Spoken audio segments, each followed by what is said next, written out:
Good morning, everyone. It is Saturday, March 19th, and it's 10 a.m. That means it's time for What's Up Ocala. Today, I have joining me Charnie, who is with Great Expectations Realty, which is the sponsor of today's program. Charnie, why don't you go ahead and introduce yourself and tell everyone how to get in touch with you?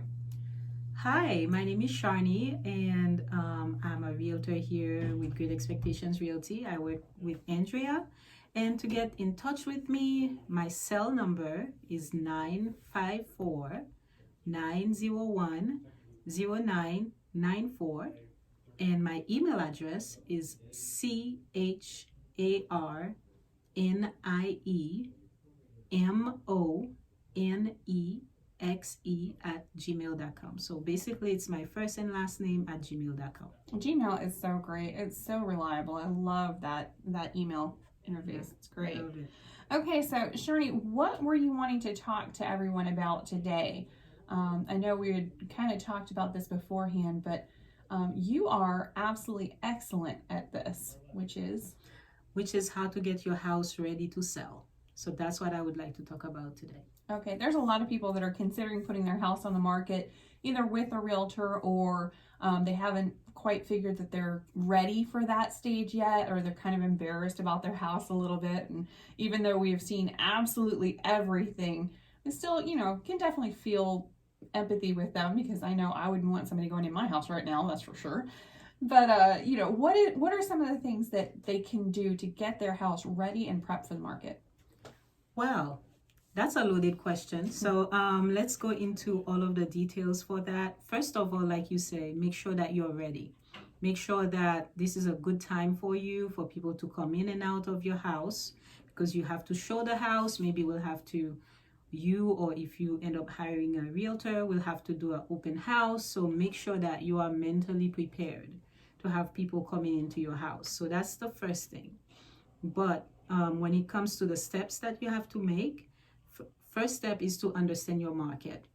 What do you mean? Know by that I mean do a little research. I know that a home is where you've done most of you have so many memories in your house. Mm-hmm. And because of that, people tend to overprice or think that their house is worth way more than it really is, and that's all of us.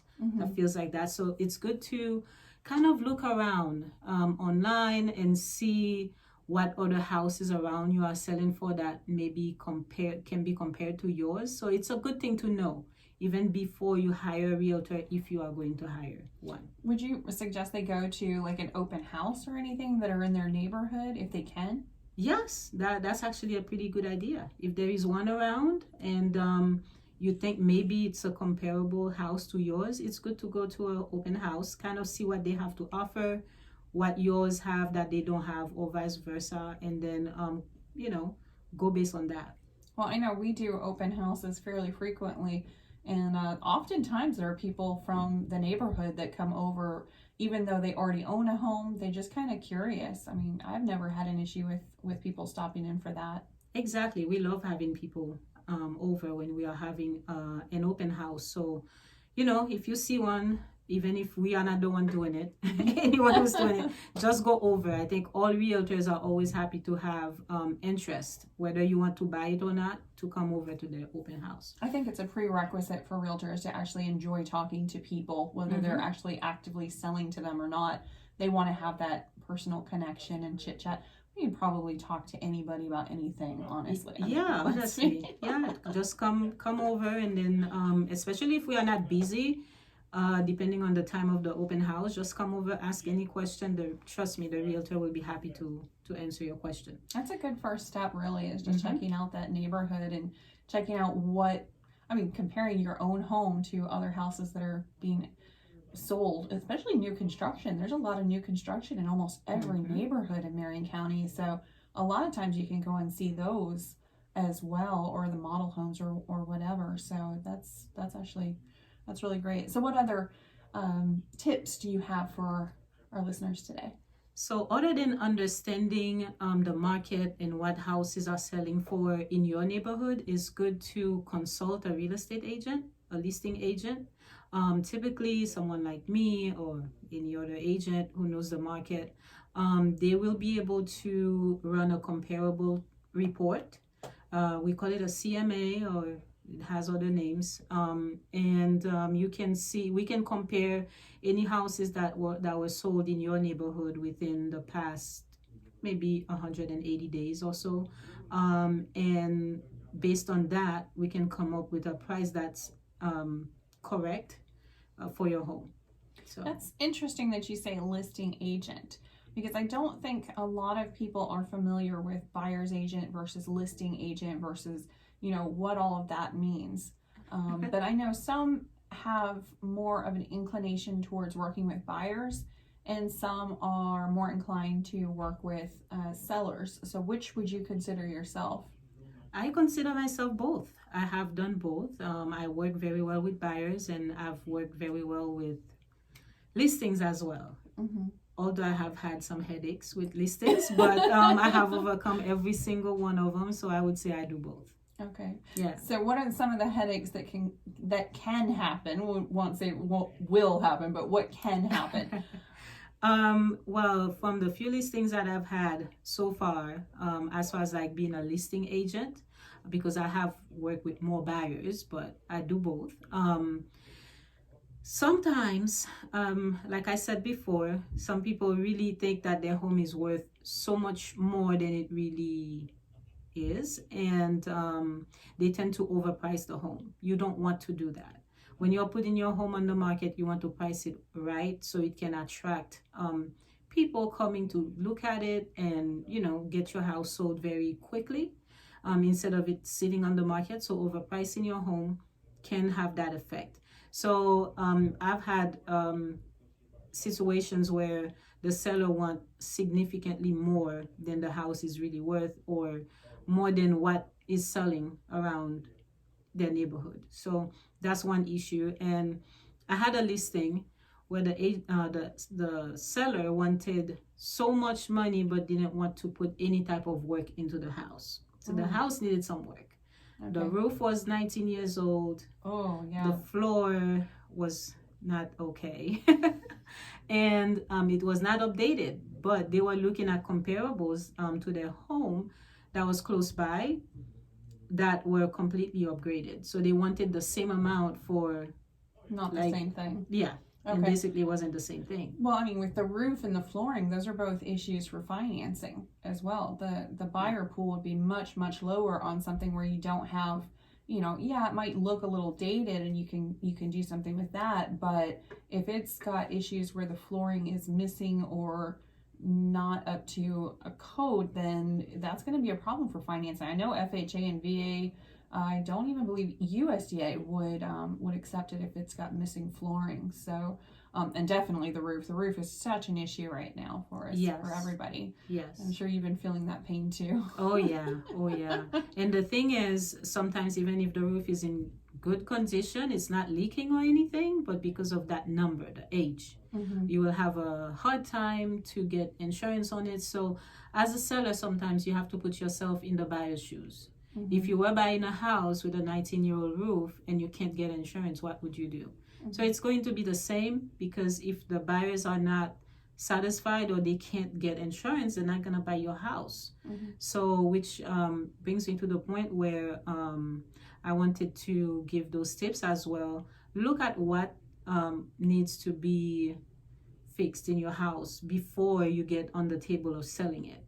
So when someone is buying your house, they are going to do an inspection, and there will be things that need to be fixed. And sometimes it's little things like the light switch, or something that, like a switch that doesn't work, or things like that. They look small, but they are actually a big deal sometimes for some buyers. So little things like that, it's good to look at them. Your appliances, make sure they work. If they don't, if you have to replace them or fix them, you make sure you do that. Because having less work in a house will have your house sell faster on the market. And definitely the roof. If you know the roof has some issues, don't wait until we are under contract and then we are close to closing, and then that's when you find out we can't close because the roof is too bad or something like that. So Your agent, when you do the consultation with your agent, they will let you know, they will ask you those questions. How is the roof condition? You know, is it missing some tile? Do you have to put like a top over it? So in Florida, if it's like that, then definitely you are going to need a new roof. Okay. You know, what would you suggest if somebody doesn't have the money for a new roof? Because roofs are, as all things are going up in price. I know a gallon of milk is going up, a roof is definitely going up. oh yeah. So what are some things that you would recommend that they do if they just really can't pull that money out of their pocket? One thing that they can do, if you don't have the cash to do it in advance, you can actually put in your listing that you will offer a credit at closing for the roof. So most people will just accept that. Or some sellers will wait until you are very, very close to the closing that they know for sure they are going to close. They are gonna go ahead and do the roof, and then the roof builder will get paid at closing as well. Okay, so there are workarounds, but it just needs to be told up front right in the marketing. Correct. Yes. Okay. Yeah, that's really important because I know, $13,000 to $15,000 for a new roof. Not everybody can just, pull that out of their pocket. It's just not possible. So what other tips do you have for people today? Some other tips, depersonalize your house and declutter it, because you are going to show your house. You want to show it in the best light that you can. So having certain things that are very personal, for example, if you have certain flags or certain things that you like, and maybe they can be not so good for someone else to see, or if you have certain specific art that some other people shouldn't see, I would suggest that you take those off your the walls. I have gone to a few places where there was some interesting art. Now there's art, and then there's posters, and what one man's art is another person's. Yeah. It can be offensive to somebody. So if you think something may be offensive, or even if it's not offensive, it's just good to remove certain things if they are like too personal. So make your house as, I would say, generic as possible. Remove excessive pictures from the walls. You can leave one or two, but having excessive pictures, I would say you shouldn't have that. And just declutter in general. Like it's a good time to maybe rent a like a storage area and put some stuff if you don't have, and you're gonna move anyway, so you can just have a storage area and then just put everything in storage, and then so you can show your house better, because the more light that comes in, the more space, the buyer will have a better idea how that home will be for them. Right. Right. Well, that's understandable. That is definitely understandable. So you said you've worked with a lot of buyers. Do you think that's helped you with the listings? Oh yeah, for sure. So being that I work with buyers, I understand what a buyer wants. So if I get a listing, I can tell in advance what I think you should do to make your home more appealing to a buyer. So yeah, that has helped me a lot. Okay. What other tips do we have for our sellers today? Other tips, I would say, make sure there is a good curb appeal. Clean your gutters, do your lawn. If you have any like broken down cars, make sure you remove those. I had a listing and the lawn was horrible. I think it was so bad that I think the appraiser took money off for it. Oh no, that would be awful.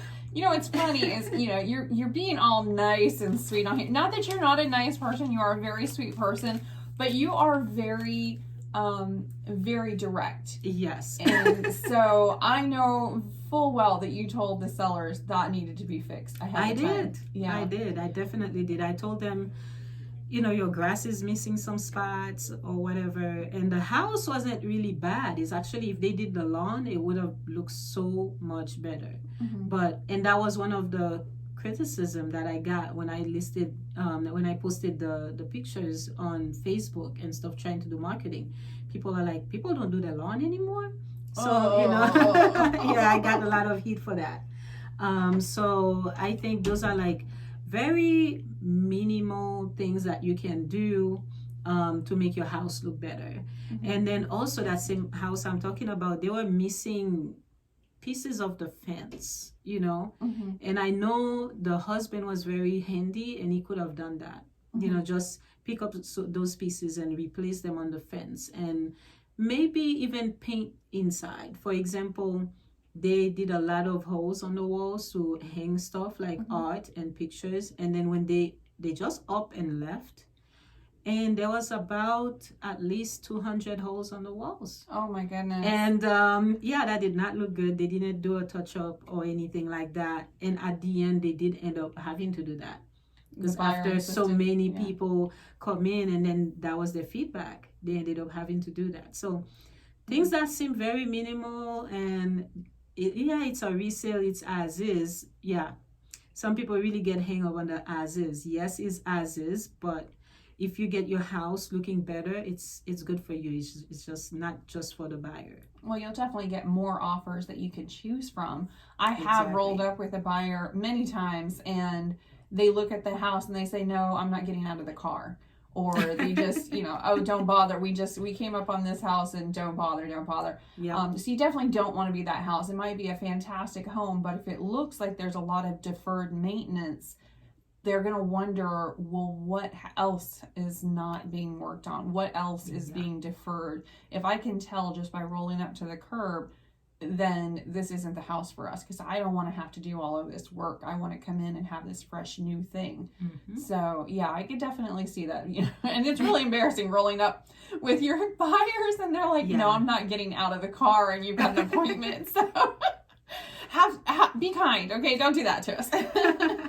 I know. Yeah, things like that. I think, especially if you're expecting the highest price that you can get, you can't expect the highest price while you're not offering anything back for that, for what you're expecting. Right. You want the highest price for the, you know, value of your home, but at the same time, if your home is not a 10, you know, if it's not a 10 out of 10, you know, where it's like absolutely pristine, brand new construction, and it's just out, you know, got a little kid on a bike that's just doing circles in the yard, you know, in the sidewalk in front of the yard. You know, you want like absolute perfection.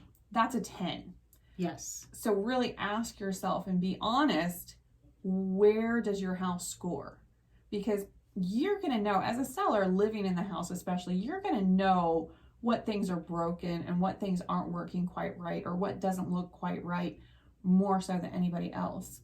Yeah, that is true. And I've had some really good experience as well. The last closing that I had was a resale. The sellers were in the 80s, so they were very old, but oh my goodness, they took care of this house. Okay. That house was so nice. It even appraised with VA. I mean, one shot. We didn't have to negotiate or anything like that, because they maintained their home. Their home so well. I mean, everything was spotless. They did upgrades on the house. They did put a lot of money into it over the years, but I'm pretty sure they get a lot back for what they put in. They considered it an investment, even though they were living in it. Well, that's fantastic. Oh, it was like great. I mean, the roof was perfect. They fixed every little thing you could think of. I think they literally got someone to come and inspect it, and then they went based on that list and fixed everything. So when we inspected it, there really was nothing to ask them to do. It was literally light bulbs, I think, in the front. Nothing. There was nothing. So, you know, as a listing agent, I would want a listing like that, because I know that if it doesn't sell, it's not my fault. Maybe it's the buyer, you know, buyer's fault. But it's not because my listing doesn't look good or has a lot of repairs. So that's where you want to be. So is that something that you recommend, is to go ahead and have a seller do an inspection report on their house first? I mean, does it help, you think? Oh yeah, it would help a lot. If it's something that they can afford, most definitely I would do that. I would do a basic inspection and just see what they come up with, and then I would fix most of the things as much as I can. That's what I would do if I'm a seller. Okay. But if you can't afford that, or you don't want to do that, I believe if you're living in the house, you can tell, you know, with your own eyes, things that don't work. Like, it may look very small, but it's don't think anything is small. Just fix it if it's broken. It's common sense. It's right? it's common sense stuff, right? Yeah. Okay, so I do have to ask because everybody's going to be wondering. You have a little bit of an accent, just a little bit. So where are you from, and how long have you been here? Yeah, well, that's always a loaded question too, because it's like so complicated. So I was born in Haiti, born and raised, and then I moved to the U.S. Virgin Islands years ago. I lived there for a lot of years, and longer than I should have, because it's island life, and It's very different. Yeah, living in paradise and everything is slow. You're like on island time, so I love that. So I moved there, and then I picked up some of the accents as well. So it's like my Haitian accent, which I could never really get rid of. And then now you have every other islands together where we say things that make no sense if I say them to you. It's its own little dialect just on that island. Yep. Okay. And then I have that all together. And then when I came to the mainland for good, back in 2014, I came here for good, but I left Haiti since 2004. Then I had to try and speak proper. So this is me speaking proper. Okay, I'm a little worried as to what you sound like. If it was like you and a family member, I probably would catch like no, you nothing. would not. Yeah, no, nothing. No. Okay. Especially if I'm speaking with someone from the Virgin Islands, we definitely have things we say that makes no sense. Yeah, I can understand. So yeah, for several years I lived down in Puerto Rico, and if I speak in Spanish with somebody that's Puerto Rican, they're like, you have no American accent, which is a compliment. That's a really big compliment. Yes. So but some of the way things are said and some of the words, even in Spanish, don't make sense anywhere else, so it's just kind of ask for orange juice in Puerto Rico and you will be questioning it just a little bit. So yeah, just kind of different. All right. Well, how do people get a hold of you if they want to have a very direct answer about their house or about their buying opportunities? Yeah, well, they can always check me out on the website, the company's website, and then GreatExpectationsRealty.com. My profile will be right there, and I'd be happy to work with you. But if you want to call me, text me, it's 954-901-0994. And yes, I'm local. I just kept my 954 number. I tried to talk her out of it. She was very adamant to keep it, so it's there to stay. I know I would have a hard time giving mine up. I've had mine for about 15 years. Yeah, so, that was difficult. Yeah. Now looking back, I wish I did give it up, but I get to say I told you so. I love that. Do you know how much I love saying I told you so? Oh, that's awesome. Thank you for that. All right, well, let's go ahead and talk a little bit about some of the things going on in real estate in the nation. We have nationwide foreclosures increased 11%. Florida was second highest in the nation, second only to California, but don't worry, we have such a huge deficit of homes available. It's really not impacting our market that much. It is going to definitely impact sellers more so than anything. Instead of having a steep increase, it may level out a little bit. So if you've been waiting to get your house on the market, now's the time. Last month, a lot of houses hit the market. Over 1,100 houses went through foreclosure starting last month. So those houses that have needed to go through foreclosure all through the Corona and COVID and all of that, those are now finally going through the court system, and we're starting to see those on the market. So if you've been waiting for the top of the market, so far as we know, now's it. So and keep a watch on the foreclosures that are starting to hit. But again, we have such a huge deficit, it's really not going to impact. Everybody was worried for the last 2 years what's going to happen when we have this huge glut of houses in foreclosure that are going to hit all at once. That's really not what's happening. They are starting to trickle in, but it's not huge amounts. 1,100 for the entire state isn't going to even put that big of a dent into the huge need that we have for houses right now. So just keep that in mind. Keep an eye on it. As far as what is going on in town today, oh my goodness, as far as things to do, Rainbow Springs Arts Festival over on Pennsylvania Avenue in Denellen, both today and tomorrow has their arts and crafts. So definitely step on out to that. We are one of the sponsors for that event. Very excited to sponsor anything having to do with the arts. And also, as of March 12th, all splash pads in the county are now open. So that's very exciting. Next weekend, we have the FAST grand opening on March 26th. I know we've all been eagerly awaiting that. That's the Florida Aquatic Swim and Training Center.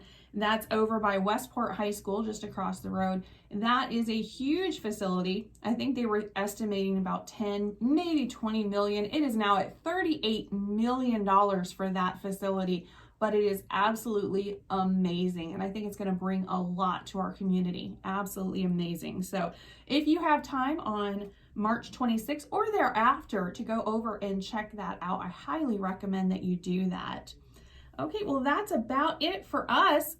If you have any questions or concerns or anything that you want to talk about or want us to talk about, please go ahead and send us an email at GER.ExpectMore@gmail.com. Again, that's GER.ExpectMore@gmail.com. And again, our website is GreatExpectationsRealty.com. Go ahead and hit us up or give us a call anytime. If you want to call Charnie directly, Charnie, what is your cell phone number for everyone listening? One more time, please.